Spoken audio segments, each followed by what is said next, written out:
Colossenses capítulo 3.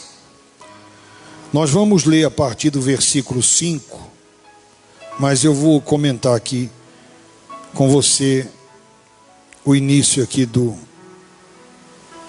capítulo 3.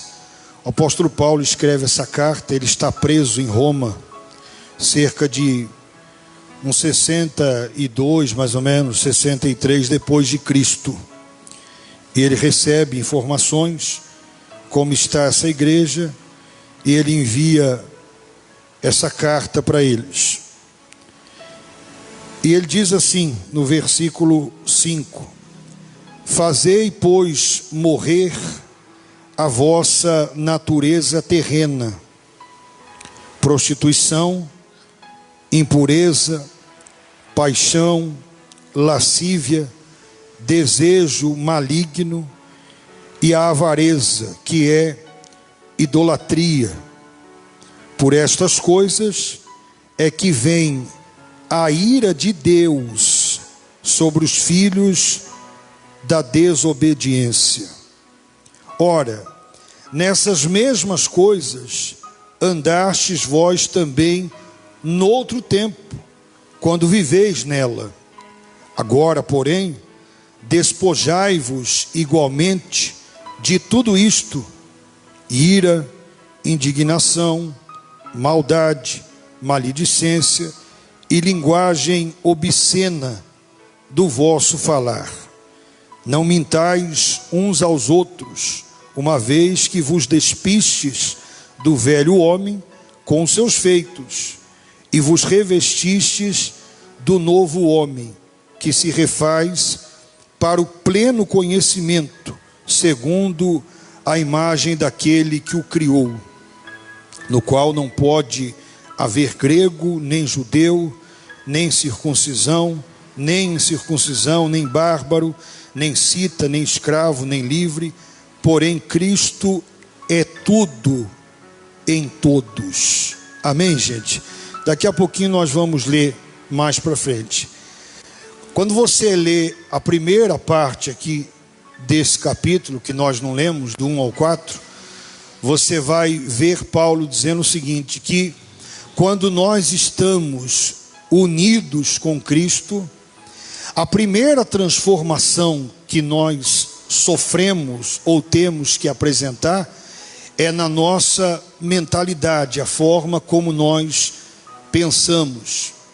O apóstolo Paulo também diz isso lá em Romanos, no capítulo 12, quando ele diz: não vos conformeis com este século, mas transformai-vos pela renovação da vossa mente. A primeira coisa que tem que mudar em mim e você é a forma de pensar. Aquele que se une a Cristo, a sua maneira de pensar é transformado. E ele vai dizer ali no início do capítulo que nós devemos pensar nas coisas lá do alto, aonde Cristo está, não nas coisas terrenas, não ficarmos presos a esse mundo, as coisas materiais. Essa é a primeira observação que se faz. Infelizmente, as mensagens que as pessoas elas ouvem no dia de hoje, ela é oposta. Ela incentiva a pessoa a viver de forma materialista, ambiciosa, gananciosa. As pessoas estão preocupadas exatamente com aquilo que elas veem. Qual é a preocupação que tira a paz do ser humano? A preocupação é o que eu vou comer, o que eu vou vestir, como eu vou pagar, quando é que eu vou ter. Jesus disse o quê? Lá em Mateus, no capítulo 6, quando ele vai falar da forma ansiosa com que as pessoas vivem, ele disse: não andeis ansiosos por coisa alguma, ou seja, em nada você deve viver ansioso. E aí ele diz por que não? Aí ele vai dizer: porque está vendo aí as aves dos céus? Elas não plantam, elas não trabalham, elas não finham, contudo o vosso Pai Celeste a sustenta. E aí ele faz uma pergunta: não valeis vós muito mais do que as aves dos céus? Ou seja, o Deus que sustenta elas é o mesmo que sustenta eu e você. Ao contrário disso, no versículo 33, lá ele vai sugerir o seguinte: buscai em primeiro lugar o seu reino, a sua justiça, e todas estas coisas, olha só, qual coisas? Comida, bebida, veste, moradia, todas estas coisas vos serão o quê? Acrescentadas. Quando eu e você invertemos essa ordem, nós prejudicamos e muito a nossa comunhão com Deus. Por quê, bispo? Porque quando nós invertemos essa ordem, nós apresentamos para Deus o nosso pior.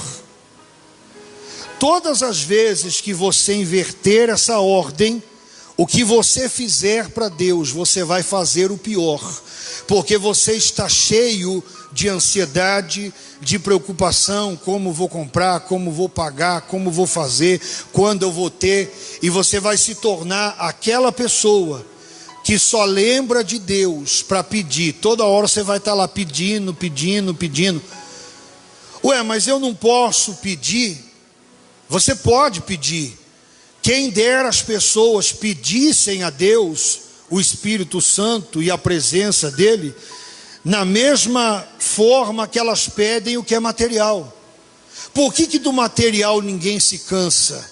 Ela pede todo dia, ela pede toda hora, ela pede a vida toda. Nós deveríamos, como diz o reverendo Augusto Nicodemos, nós deveríamos pedir perdão para Deus todos os dias. Isso aí nós deveríamos pedir todo dia, toda hora, mas ninguém pede. Ninguém pede. A impressão que dá é que sempre Deus está em dívida conosco. Quer dizer, essa pessoa que age assim, embora ela esteja dentro da igreja, a mentalidade dela está corrompida. Não houve essa renovação na mente dela, ela continua pensando como um mundano. Quem pensa assim são os mundanos, aqueles que não conhecem a Deus. De forma indireta, o Deus deles é Mamon. Eles estão preocupados com o dinheiro, em ostentar, em ter, em mostrar. E muitos que estão dentro das igrejas estão com o mesmo comportamento. Quer dizer, a pessoa teve um encontro com a igreja, a pessoa conheceu o ministério, ela sabe a liturgia, mas ela não teve um encontro com Deus, porque se ela tivesse um encontro com Deus, a primeira coisa que mudava nela é a mentalidade. Deus não prospera, Deus prospera. Deus não pode abrir portas para você, Deus pode abrir portas para você. Deus pode fazer de você uma pessoa vitoriosa, Deus pode fazer de você uma pessoa vitoriosa. Mas na vida do crente isso é uma consequência. Viva para Deus e Deus ele vai cuidar de você. Amém? A sua mentalidade não pode estar cativa a isso. E Paulo vai dizer ali. E ele vai dizer por quê? Ele vai dizer porque nós morremos com Cristo. Quando Cristo morre na cruz, quando você aceita o Senhor Jesus, você morreu com Ele. O velho homem morreu ali. E se não morreu, você tem um sério problema. Você continua dentro da igreja, mas sendo um condenado. A única diferença é que você saiu de lá de fora e entrou para dentro. Antes ia para o inferno lá, agora vai aqui dentro. Olha só que situação, isso é muito grave. Então a primeira coisa a mudar é o nosso pensamento. Agora do versículo 5 ao 11, ele vai mostrar a mortificação, a necessidade da mortificação. Não existe conversão, não existe novo nascimento, não existe mudança de vida se não houver mortificação. E é isso que ele vai tratar aqui agora, do versículo 5 a 11. Fazei, pois, morrer a vossa natureza terrena. E aí ele vai citar aqui, de forma resumida, alguns exemplos: prostituição, impureza, paixão, lascívia, desejo maligno e avareza, que é idolatria, comparado ao pecado de idolatria. Por quê? Porque o dinheiro é uma entidade chamada Mamon. Aqueles que amam o dinheiro, eles são exatamente igual aquele que se curva diante de uma imagem. E todas as vezes que alguém se dobra diante de uma imagem, ela está se dobrando diante de um demônio. Talvez isso seja pesado, mas eu tenho que falar para você, o que está por trás daquela imagem ali, aquilo não é inofensivo como você pensa, aquilo ali é nocivo, aquilo ali faz mal, aquilo ali condena. A Bíblia diz que os idólatras não herdarão o reino de Deus, não herdarão. É claro que idolatria não é só se curvar diante de uma imagem. Ele próprio diz que aquele que ama o dinheiro também é um idólatra. Aliás, como dizia João Calvino, o nosso coração é uma fábrica de ídolo. Toda hora a gente levanta um ídolo dentro de nós e Deus tem que ir lá e derrubar. E daqui a pouco a gente levanta outro e Deus vai lá e derruba de novo. E a vida toda nós passamos levantando ídolos dentro de nós. Tudo aquilo que ocupa o lugar de Deus na sua vida é idolatria. Tudo aquilo que você prioriza mais do que as coisas de Deus é idolatria. Paulo está dizendo: fazei, pois, morrer a vossa natureza.